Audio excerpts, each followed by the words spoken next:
Good morning, everybody. It's great to be here. Could you raise your hand again if this is your first GraphQL Conf? There were a lot of hands. Wow. All right. I am glad we're all here. Those of you who are here for the first time, those of you who've been with GraphQL since the beginning, I think it's an important moment for GraphQL. And I think there's a lot for all of us to talk about and to move forward on. And the reason for that, of course, is AI.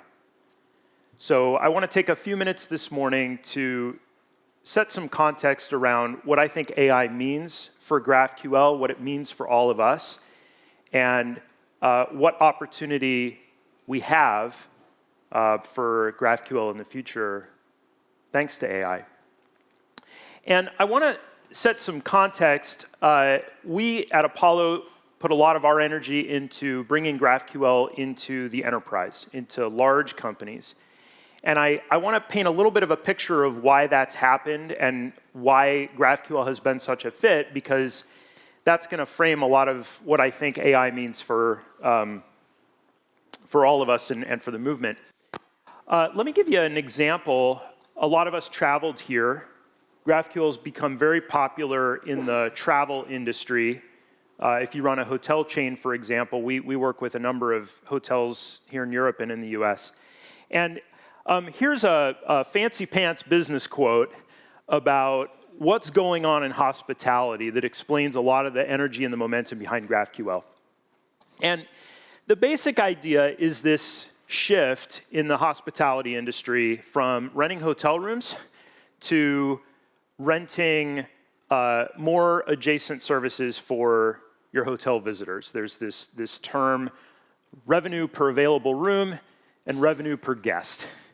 And it's just a fancy way of saying, hey, it's not enough to rent your hotel rooms. You also want to be able to upsell maybe a restaurant reservation or a golf tee time or early check-in for your room.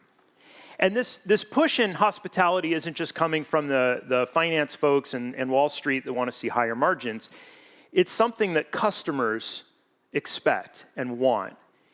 And they're willing to pay for an early check-in time, but even more to the point, more and more travelers are voting with their feet, and they're picking a hotel chain that offers them that promise when they're booking their hotel room. And that's been a common theme, I think, for GraphQL over the 10 years, is that it's all about building better apps. It's about the client experience and the user, ultimately. And we've seen it over and over again power the sorts of world-class experiences that we all know and love. So this is that in hospitality. And the question is, how do you go about doing it? How do you not be one of the 56% of hotel chains that don't feel that they're where they need to be technically? And this is the use case that's really emerged for GraphQL, especially in larger organizations.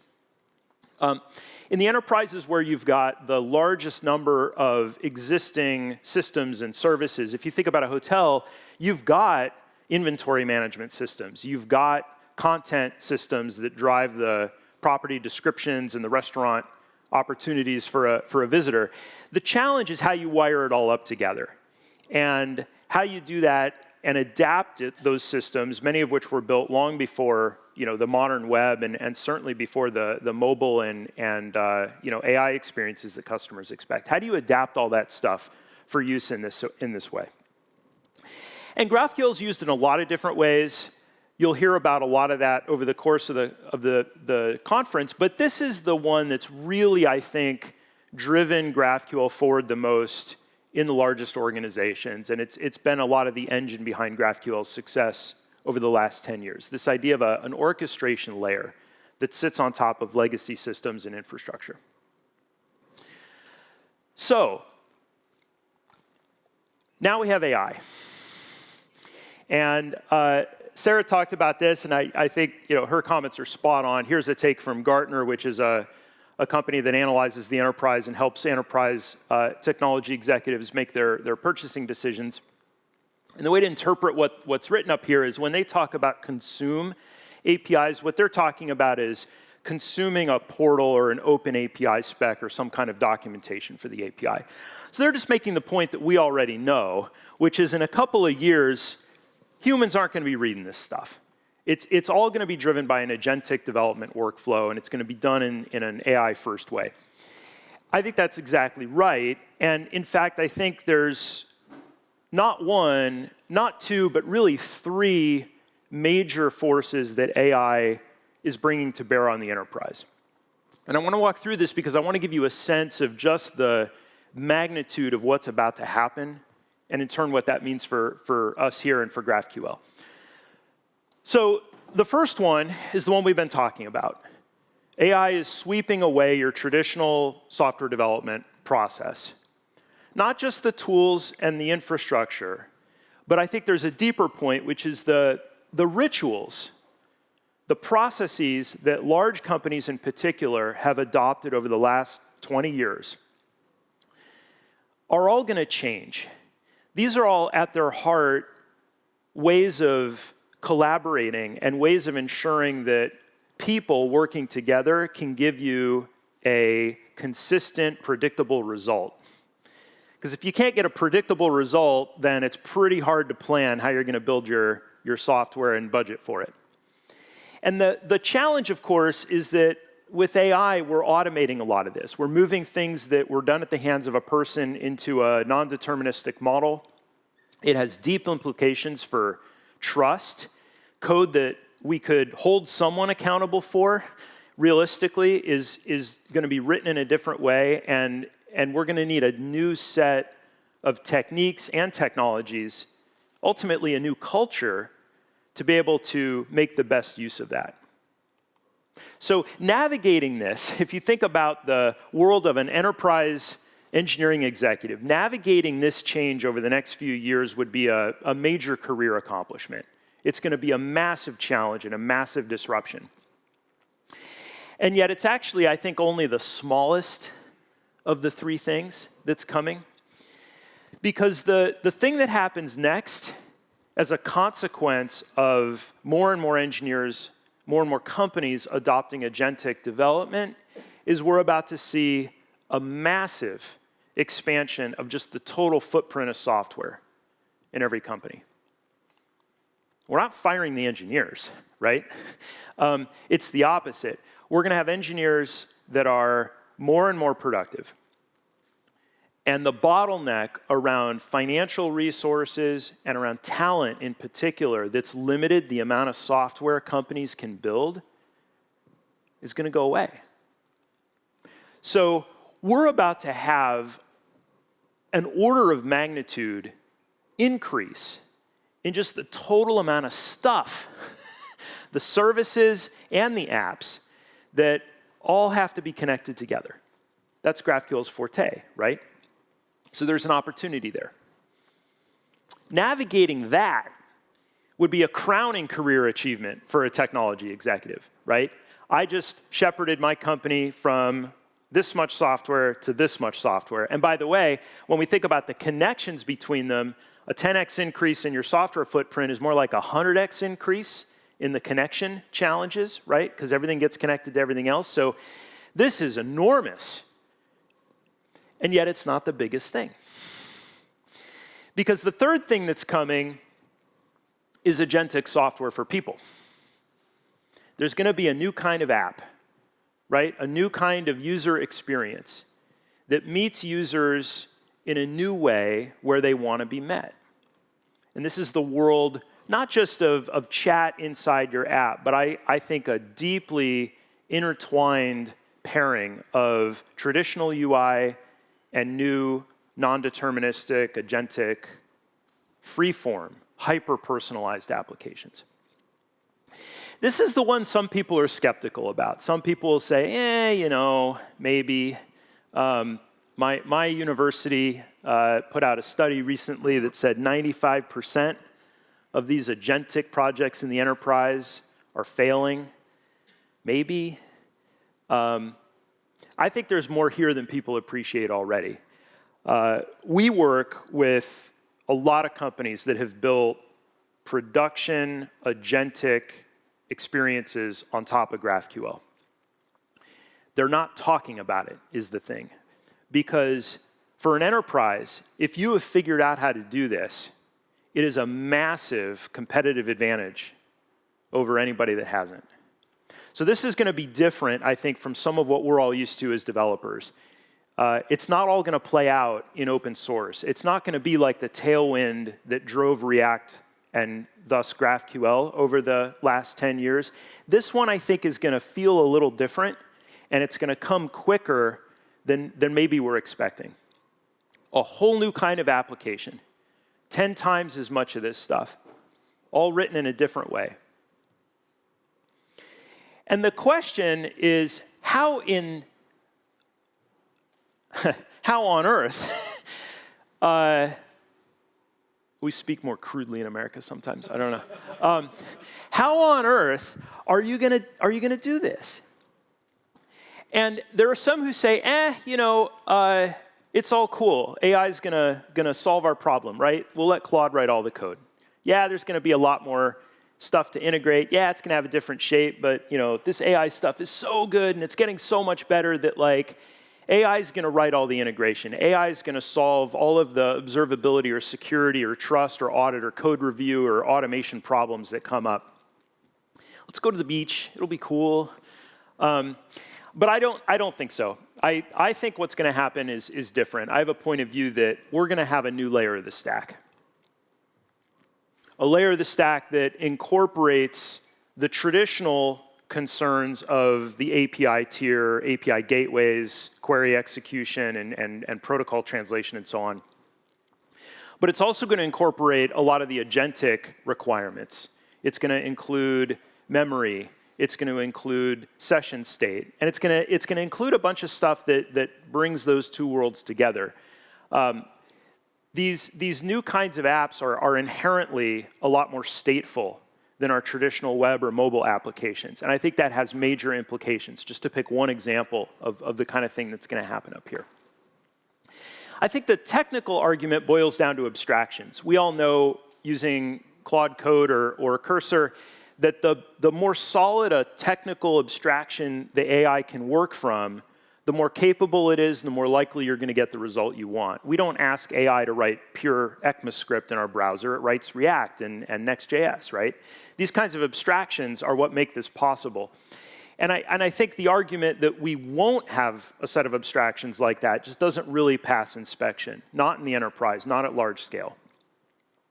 And the business argument that comes along with that is, if I'm a technology executive and I've been asked to sort out my AI strategy, I'm going to need an answer. I'm not going to just say, I'm going to let the engineers cook and they'll come up with some stuff and it'll all be great. There's going to be an urgency to find a set of consistent patterns. We've all read the stories about what's the batting average when people publish their MCP servers for not having a security flaw in the first week, right? It's terrible. So people understand that, and it's all going to drive the desire, I think, very strongly and very quickly for a set of consistent patterns like this. And therein lies, I think, the opportunity for GraphQL. Because if there's going to be a new layer of the stack, and if that layer fundamentally is about connecting and orchestrating, I think we've got every right to be the foundational language of that layer. And Sarah mentioned a lot of what I think makes GraphQL really ideal for this layer. It starts with the fact that it's declarative. So we have that abstraction. We have a concise description of the intent. If you write a GraphQL query, instead of writing pages and pages of imperative code, there's a lot to like about that. It's the only real way to understand and observe the system, and you get a lot more value out of your model and your tokens. We've got types, we've got docs, we've got embedded doc strings. Even comments turn out to be really valuable in the SDL. There's a lot of this metadata that comes along with the schema that makes it semantic. And that, again, makes it an ideal starting point for any model to author it and to use it in these kinds of settings. We've got field level granularity. I mean, the calling card of GraphQL in the early days was like fewer bytes on the wire, right? And it's all about the, I don't know, did you think about it in millijoules of battery on an Android or something, right? Like the amount of data coming over the network was really important. In an AI world, that's 10 times more interesting because it's about limiting the context window. It's about being efficient. And who saw that coming? But it turns out to be a wonderful fit for the needs of an agentic world. And of course, GraphQL is what lets us join stuff together. So if I'm going to build an application, it's not going to rest on just one underlying system. It's going to sit on top of dozens and dozens of different APIs. And GraphQL gives us a way to describe how those things are combined and how we need to use them together. So I think there's a lot to like about GraphQL in an AI world. But I also think there is a risk, and I think a crisis to some degree for GraphQL. Because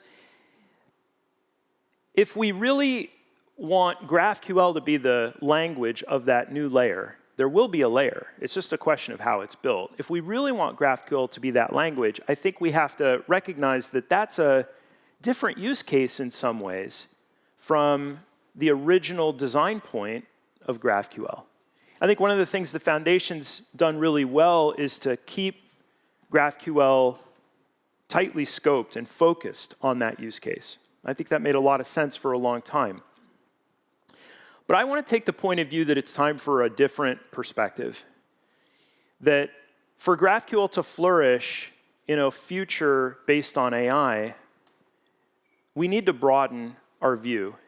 And we need to think in new ways about what the language is for and what problems it really is meant to solve.